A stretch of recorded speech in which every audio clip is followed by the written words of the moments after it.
You find yourself in this strange place. It is the same forward and back. There are a myriad of twists and turns with no sign of light in either direction and no indication of what may lie within the darkness. Along the walls are portraits, once ordinary people who were just like you, forcefully altered to become a gallery of rogues, along with the bizarre maladies that made them that way, through strange scenarios that left a grotesque scar along the faces of their very souls. Now you, discovering yourself to be in a place with no beginning and no end, with only the corner of the next turn to guide you in the darkness, and being surrounded by those who had come before and could not escape, have found yourself here, in the Twisted Corridor.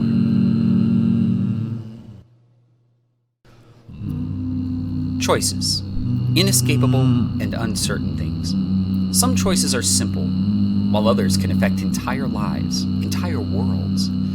The choices one makes branches out into a plethora of other choices, any one of which could be the difference between happiness and sadness, between loneliness and companionship, between power and responsibility. And if a choice is not made, perhaps being stuck at such a crossroads is in itself a choice, and one which will keep you firmly rooted in the Twisted Corridor.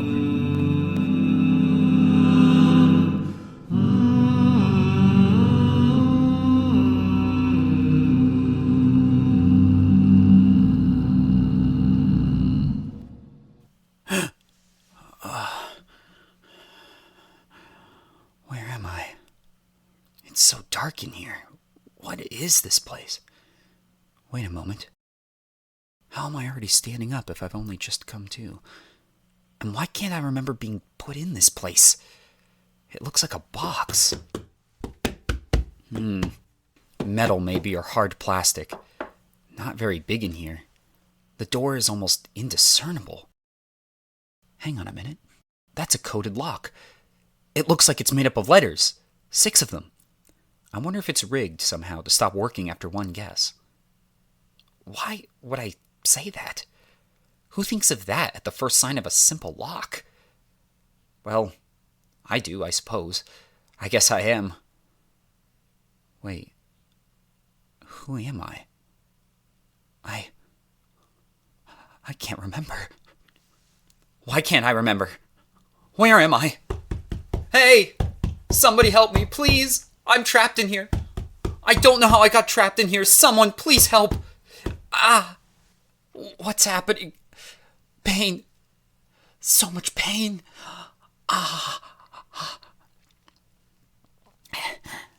It's here. On my head. It's a scar? It feels like it could have been stitches. Whoa. A lot of them. How did that happen? It seems that I'd be wise to keep my stress levels down. I appear to have some sort of head or brain injury. Why, thank you, Dr. Me. I may need institutional help for talking to myself, but at least I know how to recover from my head trauma. Unless, of course, I am a doctor. That unlocks a memory of some kind. Being a doctor. But not of medicine, of... I can't remember. Why can't I remember? But that's not right. I wasn't a doctor of any kind. I was an average office worker, a family man. No, that's not it either. Well, logically speaking, if I want to unfold the story of me, I have to start at the beginning. And if anyone's listening out there, they're just going to get an earful because it's more helpful if I talk it through out loud. Let's see. My earliest memory. The earliest one. I was a child. I had both my parents. And I had no siblings. I was an only child. But my parents, they weren't so great. Broke, drunk, and unkind to me. I was told that I wouldn't amount to anything. And I heard the same things at school. I was chubby, I was quiet, and I liked to read, which was the perfect combination for getting bullied. But my aunt, she was nice. Always kind to me on the rare occasions that I saw her. One year, It was Christmas. Yes, that's right, Christmas. She gave me a gift. One of the only ones I could remember getting that wasn't a necessity like socks or shirts. It was a Superman action figure with a few of the pulps. I devoured the magazines, and my parents had just bought a television, so after reading in the back of one of the comics that there was a Superman program, I had to watch it. It didn't interfere with any of my parents' favorites, so they allowed it. When I wasn't watching on television, I was listening to reruns on the radio from years prior, and I was amazed at what I saw and heard. Clark was always trying to make things right and solid with Lois, to start a family, but at the same time, he was capable of saving the world. "With great power comes great responsibility," he said. I never knew that was possible. A man could have great power and great responsibility? I always thought it was one or the other, that responsibility meant the giving up of power, and that the powerful were purely the lucky ones and didn't have to worry about responsibility. But here was this man with both, using his power to help people, and telling me that I could do it too. From that day on, I determined to prove everyone wrong. My parents, my classmates, my teachers. I would amount to something, more than they could ever dream of. As I grew older, I continued to keep my head down at home, as my parents' hostility only seemed to seethe and fester. At school, I increased my grades, read more nonfiction books to go with my childhood love of stories, and got a job at the soda shop in high school. Every time I would struggle with the years-long climb to become powerful and responsible, I would glance at the Superman figure my aunt had given me so long ago, knowing that if it was possible for Clark, it was possible for me. After working for a number of years, I managed to pay my way through college, studying philosophy and minoring in chemistry. I was good at it. In my senior year, I met, what was her name? Mary. That's it. I loved Mary. And she loved me too. We dated through most of that year, both of us on track to graduate at the same time. Mary was at a different school, a finishing school down the road, and we met on a trip that both of our schools took to a philosophy seminar. Who could have guessed that the mere chance of sitting next to each other in that auditorium would lead to our being together? The lecturer asked us to discuss some of his talking points with the person next to us at various points throughout the event, and that left Mary and me to glance into each other's minds. She was wonderful, so smart, yet so practical, the ideal partner. As senior year came to a close for both of us, I put some money down on a house, a nice little cottage on the other side of town, and the two of us discussed marriage. I'd been interning at a local laboratory while publishing philosophical writings in local peer-reviewed magazines and guest lecturing at high schools and universities throughout the area. I was making a decent living when I was offered a tenured position as a philosophy teacher at a very prestigious school. It was an offer I could not refuse. But there was a catch. It was in another state, on the other side of the country. Mary didn't want to leave her hometown yet, to abandon the house we'd just bought for some high-rise apartment in a crowded city. I completely understood, which is why I turned down the offer in favor of staying behind with her. No! I turned her down, much as it pained me, and moved to the city. No, that's not right either. Why is that not right? I can remember two lives. Which one is real? I remember one actually happened, and the other is what I wanted to happen instead. But which one is which? I married and moved into the cottage with Mary. We were so happy. It wasn't long before we were expecting our first child. Her family was ecstatic. I moved to the city, alone, determined to put Mary out of my mind. I built up my personal library as I worked at the university. I read and read, keeping my mind occupied. My writings became widely recognized, and I began to win prizes. I was one of the top scholars in the country. Mary and I went on to have 2 children, and a third on the way. James and I did Cub Scouts together when I wasn't at work. What did I do for work?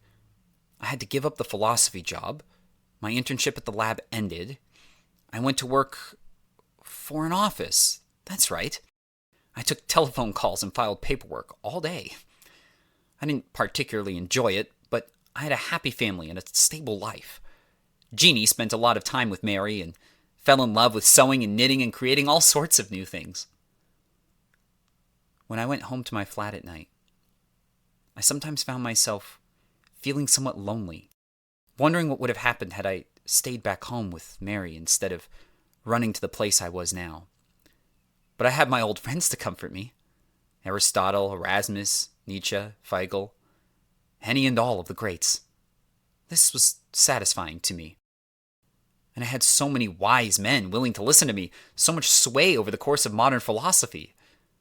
I glanced at my Superman model from time to time, displayed on one of my many bookshelves. I was wealthy, without a care in the world. I had fulfilled my dreams. And no matter what I said, it would be treated as gold and affect the very field of academia for years to come. I didn't have very much responsibility, but I was, at last, very powerful and using it for good. Just like Clark. The summer evenings were filled with me playing frisbee with James until the sun began to go down and Mary called for dinner. I'd walk in and get bombarded with a hug from Jeannie, eager to tell me the parts of the meal she'd helped to prepare, for which I would give her all my praise and adoration. I didn't have an exciting life. I wasn't using my degree, I wasn't in my dream field of work, and I did often wish that I could be working a different occupation, dreaming of what good I might be able to do and the people I might be able to affect for good. But there was no replacing the smiles that met me across the table at dinner each night. I often had to gently remind James not to bring my Superman figure to the table. I had, of course, given it to him to play with, but only when we weren't eating. But sometimes I would glance at it and realize that, while I may not have much to speak of, I had a well-rounded and satisfactory life. I didn't have much power, but I did have responsibility. Why do they both seem so real to me? Which is the one I did live, and which is the one I wanted to live? Which is better, power or responsibility? Can one actually have both? Or is it a myth, a comic book fantasy to help children sleep at night? Which dream was better for me to turn down? Was I better off successful or stable? Was it better that I influenced the masses for good as a famous professor? Or was the ultimate good in giving my all to the few people I had as my own?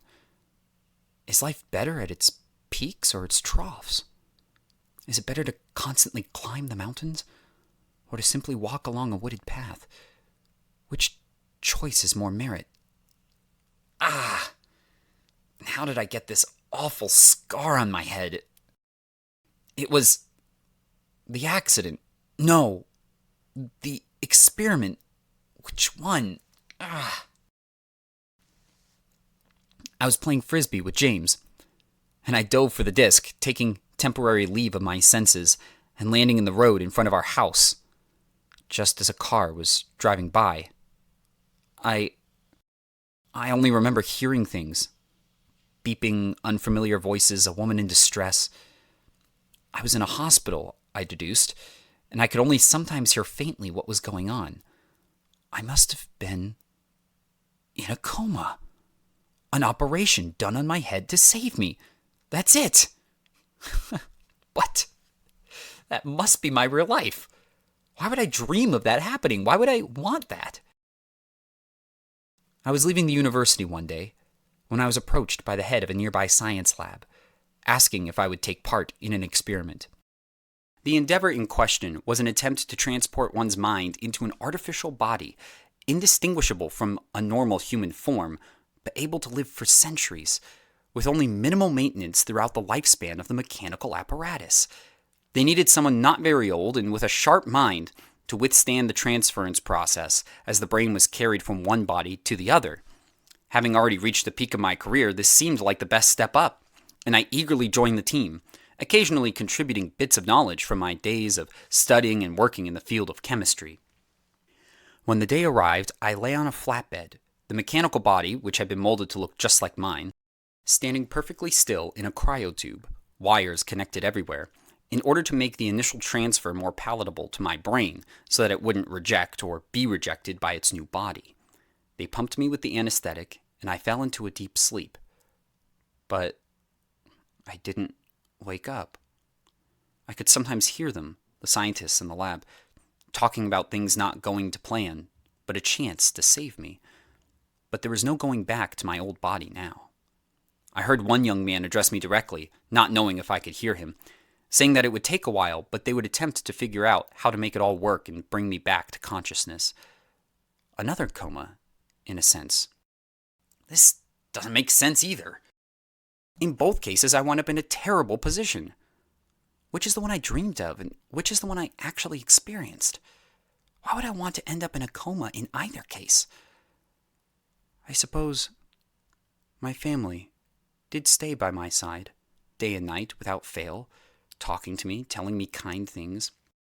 Or at least, that's what I caught in my aural glimpses of reality. And what man wouldn't want a family that stood the test of crisis? Everyone desires someone to take care of him. Perhaps that's why I wanted it. The great responsibility has rewards, even if the responsible one doesn't set out to reap them. Perhaps that's the power inside of the responsibility. Perhaps that's always been the fulfillment of my dream. The scientists never stopped working. Occasionally they would let newspaper reporters in and they would discuss the immense good I was doing for the world, donating my brain and mind like this. They felt that they were slowly but surely moving towards success, and that when they did, they could use this groundbreaking technology to extend important lives and save others from premature deaths. Imagine the good that could be done by the world's best doctors, scientists, and teachers living long enough to collect the knowledge of centuries. How much better might a country be led? How much more charity might be done? How many more solutions to the world's problems might be worked out? Nobody would have to pick up the pieces of their predecessor anymore. The world's greatest minds would be able to continue their work and benefit the world in a way that had never been seen in all of history. The power that I wielded, stuck in my little machine, relegated to occasional snippets of sound from the outside world, that amount of power was unthinkable. The good I could do with it, the good I would be responsible for. I determined in my own mind that I would do the most good for the world with my new body, more than any other. If only I made it back to consciousness. I would make sure that others whose minds were placed in these machines were doing only the best as well. I swore not only to be powerful, but responsible. Perhaps that's what the phrase always meant. Perhaps in my power, I had always had a responsibility as well. And I was finally going to get to prove it. The fulfillment of my dream. So which was real and which was my dream? And what happened after that? Nothing. Nothing happened after that. It's not that I simply don't remember. There's nothing left to remember. I'm here, stuck. Which means that... Am I dead? The machine failed, or the doctor's best efforts weren't enough? That's it, isn't it? They thought I was dead, but I've regained consciousness at long last. I'm in a coffin. I wonder if this is my mechanical body or my real one. Why would they put the lock on the inside of the coffin? Perhaps it was symbolic in some way. But I'll get the answer when I escape. It's a letter code, 6 of them. And if I get it wrong, it might be the only chance I get. Because just such a code would be the perfect blend of science and philosophy. A symbolic thought experiment enhanced by technology. I probably left it in my will as a way to be clever, never knowing that I would be pronounced dead by mistake and have to actually complete this challenge. I wish I could remember doing this. 6 letters. I would want it to be my life's focus, the thing that meant the most to me. My ultimate purpose. Family has 6 letters, and I was trying to achieve world peace, or solace. And that also has 6 letters. One is simple, the other grand. One is power, the other responsibility. But really, which one is which? Which life was real? 1, 2, 3, 4, 5, and 6. Oh, I did it! I escaped! I'm free! What? What is this? A nightstand with my Superman figure. Well, aren't you a sight for sore eyes, Mr. Kent? But this room has doors. So many doors. All with the same letter-coded locks, all different lengths, all these decisions to make. But if this isn't a coffin... Oh no. No. I'm not dead at all. I'm trapped. I'm still in the coma. And I can't get out because I don't know what's real. I don't know what's power and what's responsibility. I don't know. Maybe I've never known how to live the life I've always wanted. How to exist in the moment. How to satiate and escape my own mind.